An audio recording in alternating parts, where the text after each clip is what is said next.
On PC and mobiles, I will show you in a few moments how to join Farlight 84 Creator Zone Discord server.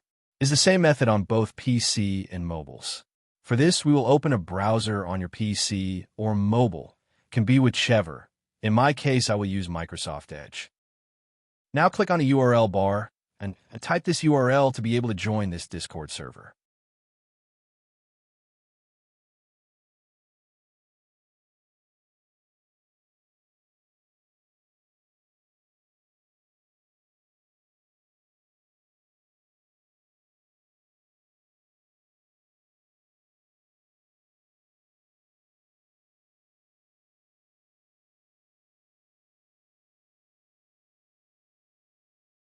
Doing this will automatically start your Discord application if you have it installed. Then click Join, and you will have access to the Discord server.